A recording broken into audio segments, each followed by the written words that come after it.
Haleluya, salam kemenangan iman, salam jumpa kembali dengan saya dalam program menyapa kita dengan renungan firman Tuhan dan menanggapi video-video yang selalu salah tafsir tentang ajaran kekristenan. Sebelum saya melanjutkan, jangan lupa like dan subscribe, memberikan komentar-komentar yang baik. Sobat-sobat yang saya kasihi di dalam Yesus Kristus, banyak orang yang mu'alaf, mulai dari kalangan jemaat dan juga bergelar pendeta. Setelah mereka menjadi mu'alaf, mereka mulai menyerang kembali kekristenan dengan pola pikir mereka, sekalipun mereka pakai ayat firman Tuhan. Namun yang mereka sampaikan itu berdasarkan logika mereka tanpa pimpinan Roh Kudus. Kita saksikan dulu sebuah rekaman video. Yohanes Ignatius Kristanto, mantan pendeta yang akhirnya masuk Islam, mengungkap alasan mengapa ia memilih menjadi mualaf. Salah satu faktor yang mempengaruhi keputusannya adalah ketika ia memperdalam pemahaman tentang Alkitab. Yohanes merasa bingung dengan aturan dan praktek yang berbeda antara ajaran Kristen dan apa yang sebenarnya tertulis dalam Alkitab. Dalam perenungannya, Yohanes menyadari bahwa ada ketidaksesuaian antara ajaran Alkitab dan praktik yang dilakukan oleh para pemeluk Kristen. Misalnya, larangan makan babi yang jelas tertulis dalam Alkitab, namun dilanggar oleh para pengikutnya. Yohanes menyoroti pertanyaan penting. Bagaimana kita bisa menyenangkan Tuhan jika kita tidak melaksanakan perintahnya? Ia menganalogikan hubungan ini dengan hubungan antara seorang anak dan bapaknya. Jika anak melakukan semua perintah bapaknya, itu akan menyenangkan hati sang bapak. Namun jika sebaliknya, tindakan tersebut jelas bukanlah tindakan yang menyenangkan. Subhanallah. Demikianlah sebuah rekaman video yang saya ambil agar kita bisa renungkan bersama. Dalam video tadi menceritakan ada seorang pendeta yang bingung. Semakin dia mendalami Alkitab, semakin dia bingung. Dan akhirnya dia memilih untuk mu'alaf. Dia bingung salah satunya, di Alkitab ada larangan jangan makan babi hutan. Tapi prakteknya orang-orang Kristen ini makan daging babi. Itulah yang membuat dia bingung dan akhirnya dia memilih untuk mu'alaf. Sobat-sobat yang saya kasihi, saya percaya mantan pendeta ini dia tidak membaca firman Tuhan dengan teratur. Dia tidak membaca firman Tuhan dengan baik dari Kejadian sampai Wahyu. Kalau dia membaca dengan baik dan teratur, saya percaya dia tidak akan bingung, karena firman Tuhan itu adalah ya dan amin.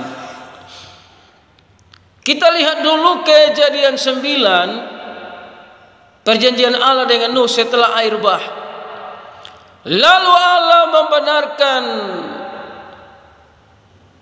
Allah memberkati Nuh dan anak-anaknya, serta berfirman kepada mereka, beranak cuculah dan bertambah banyaknya, serta penuhilah bumi.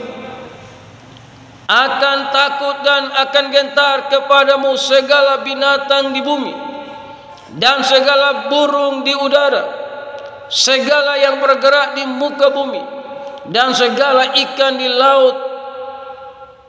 Ke dalam tanganmu lah semuanya itu diserahkan.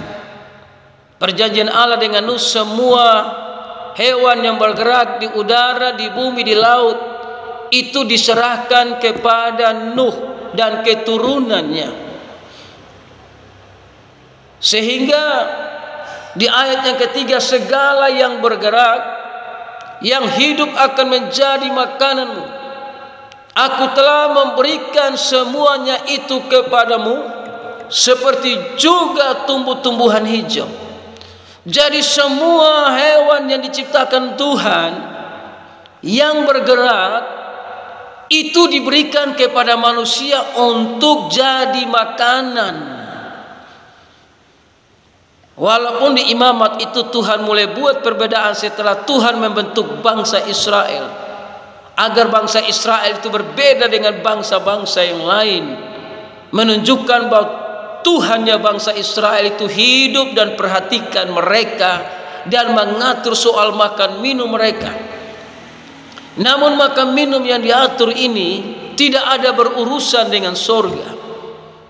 Namun yang ditegaskan dari perjanjian lama sampai ke perjanjian baru masalah darah.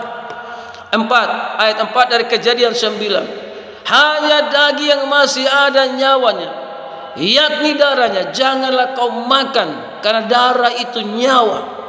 Tapi namanya daging itu tidak jadi persoalan, karena itu daging Tuhan berikan kepada kita untuk kita menikmati. Ya, saudara yang terkasih dalam Tuhan Yesus, karena sorga itu tidak ada urusan soal makan dan minum.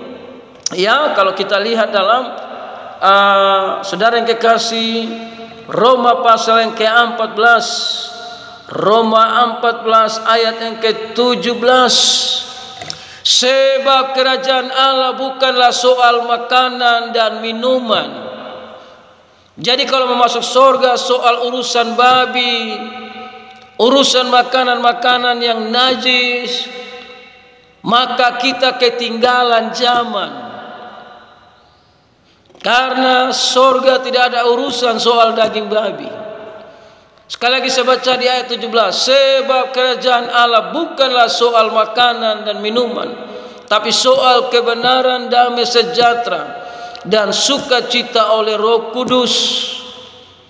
Kebenaran itu apa? Yesus berkata, akulah jalan dan kebenaran dan hidup.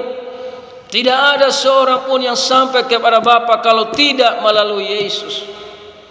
Jadi kalau untuk memasuk surga itu bukan soal daging babi, tapi buka hati dan terimalah Yesus sebagai Tuhan dan Juru Selamat, maka kita akan sampai kepada surga yang kekal. Sebab pintu surga terbuka ketika kita percaya Yesus. Kalau kita walaupun tidak makan daging babi, tapi kalau tidak percaya Yesus, surga tidak terbuka. Karena surga itu terbuka bagi kita yang percaya kepada Yesus. Dan kita menikmati damai sejahtera, sukacita yang dikerjakan oleh Roh Kudus.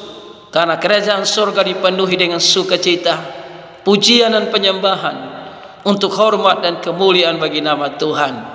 Jadi sekali lagi pendeta ini bingung. Kenapa dia bingung? Bagi saya dia tidak membaca firman Tuhan dengan baik dari Kejadian sampai Wahyu, sehingga menggunakan logikanya yang tidak sesuai dengan firman Allah, dan dia harus meninggalkan Yesus. Tidak mengapa, itu pilihan dia. Namun itu juga dia yang sendiri menentukan jalannya. Bagaimana harus menikmati kebinasaan untuk selama-lamanya. Ya, orang kalau sudah binasa pasti tidak bisa menikmati lagi. Dia akan menderita susah, jerit, saudara. Makanya mari percaya Yesus. Ya, dan orang Kristen itu luar biasa, hidup dalam hukum kasih karunia. Hukumnya lebih tinggi dari semua hukum di kolong langit ini. Namun dialah jalan dan kebenaran dan hidup. Dia bernama Yesus Kristus. Haleluya.